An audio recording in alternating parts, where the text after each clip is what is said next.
We're in Washington, DC because people are tired of the strongly worded letters and never-ending investigations. So in this video, we're going to be infiltrating Ilhan Omar's Sketchy consulting headquarters that claims that they have $60 billion in assets under their management, yet they are located out of a co-working place called WeWork. This company is called Rose Lake Capital, and it is co-owned by Ilhan Omar's husband, Timothy Minette. And similar to the winery, in 2023, it made up to $51,000, and it had a sudden and very suspicious increase in net worth up to $30 million in 2024. Are you trying to meet with them, or what is So in this video, we're going to see if they have an office. We're going to look for any signs to see if they're actually operating out of here, because this is their only dedicated address. This is the only address that is connected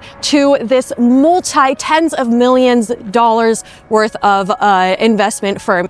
Alex? Is there an Alex? It took visiting this place to realize that Tim Minette also had E Street Group registered at this WeWork place, and by the end of this video, you will find out how they made $3 million. Spoiler alert, it was super illegal. All right, guys, we are in and one step closer to uncovering this $30 million mystery. I went up to the little tablet and I started to search their directory, and nothing came up for Rose Lake Capital, nor for Tim or his business partner, Will Haler. And even if those people weren't on there, it is very strange that Rose Lake Capital, investments, nothing was showing up for those key terms. So I'm going to try my hardest to look for any clues or signs that an office could be operating here. It is very normal to put your business sign on the door. I walked by every single office in this building, and everyone has their logos proudly displayed on the wall. I asked around for Rose Lake Capital and people were not familiar with it.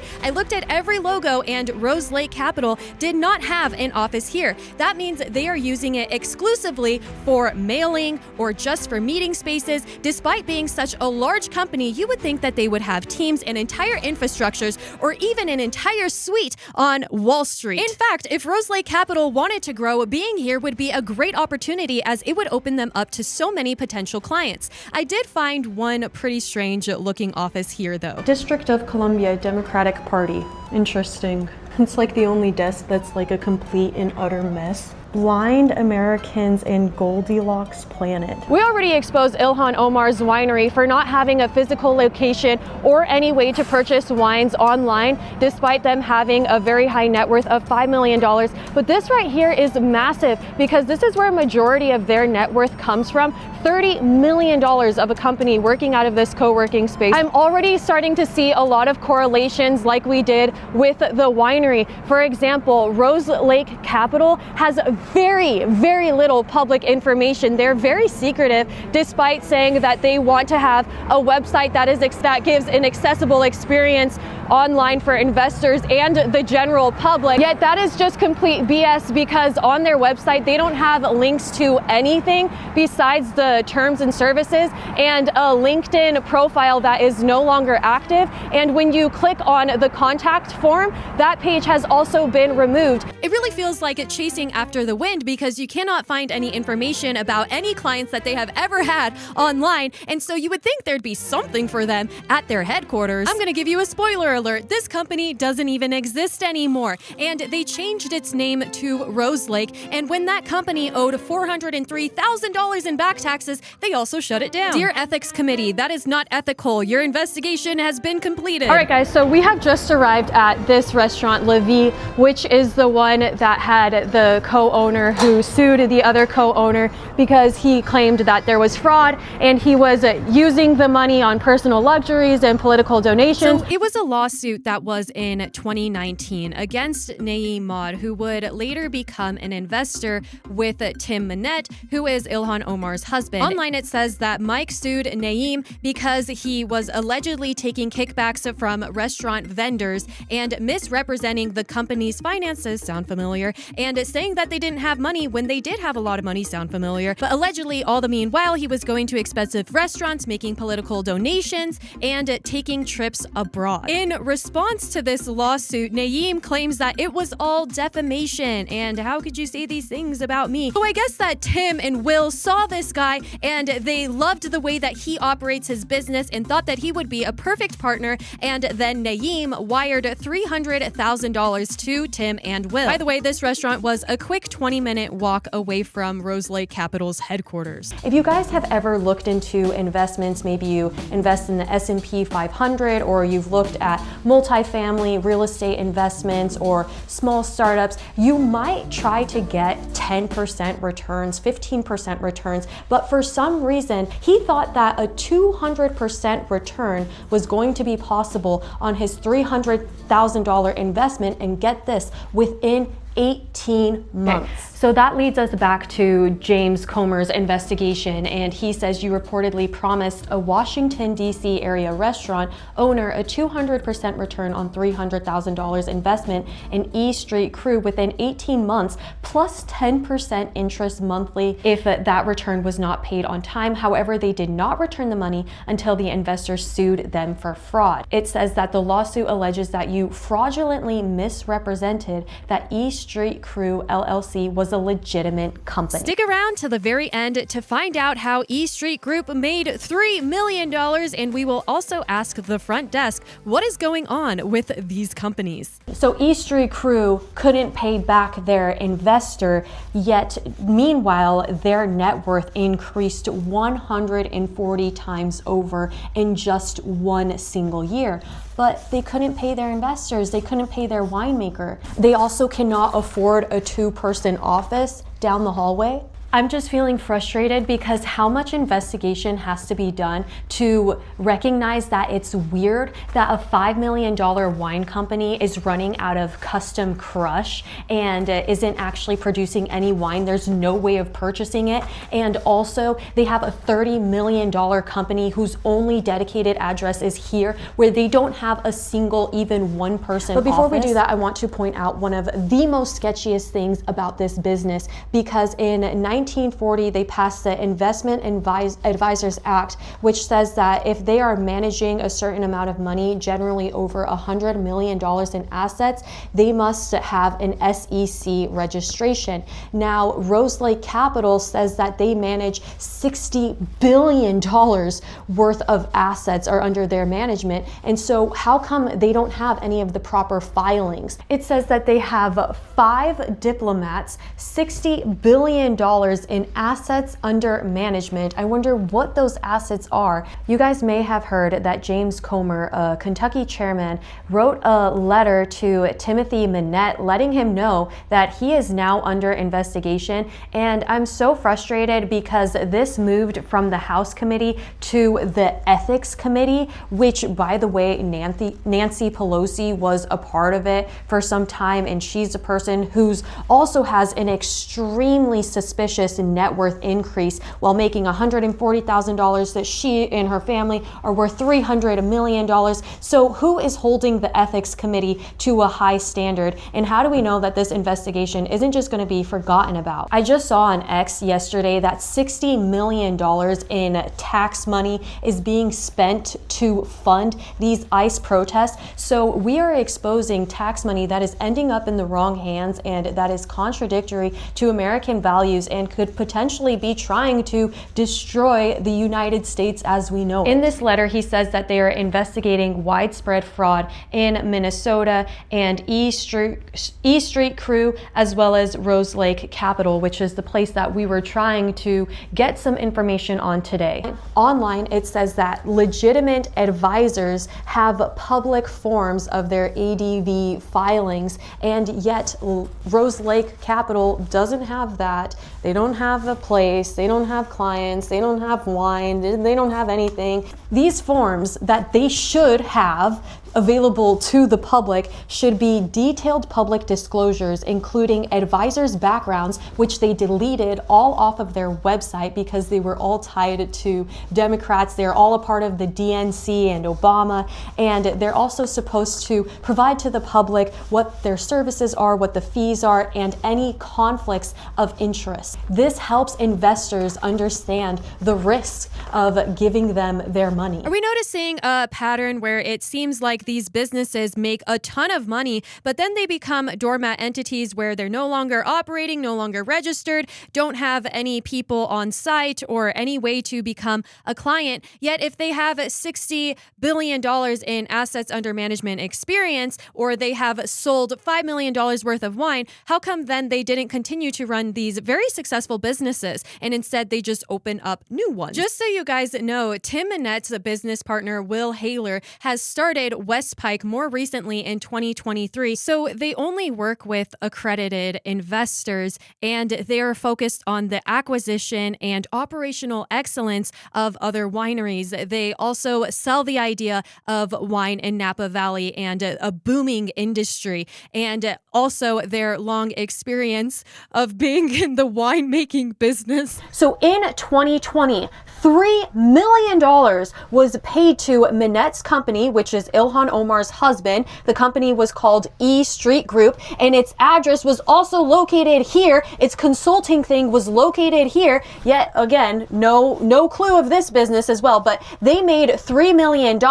And guess where it came from? It came from Ilhan Omar's campaign. So to me, it sounds like her biggest client was herself. Yet they say, oh, well, it wasn't Ilhan. It was its own entity. It was a company. Yet that company is owned by Tim Minette. And Ilhan Omar is married to him. She raised $5.8 million and $3 million went straight to this company. And then in 2022, they're just like, oh, we are leaving this company. We're no longer associated with it. Yeah, that's really convenient after you just cashed out millions of dollars. So it looks like in 2021, Tim's personal take out of that $3 million was $1 million, and they reported that as shared income on their financial disclosures. Make $1 million, shut it down. Make $1 million, open up a new business, register it here, make a bunch of money, shut it down. And we're actively seeing this. As soon as people started to talk about Ilhan Omar's winery, they shut down the website.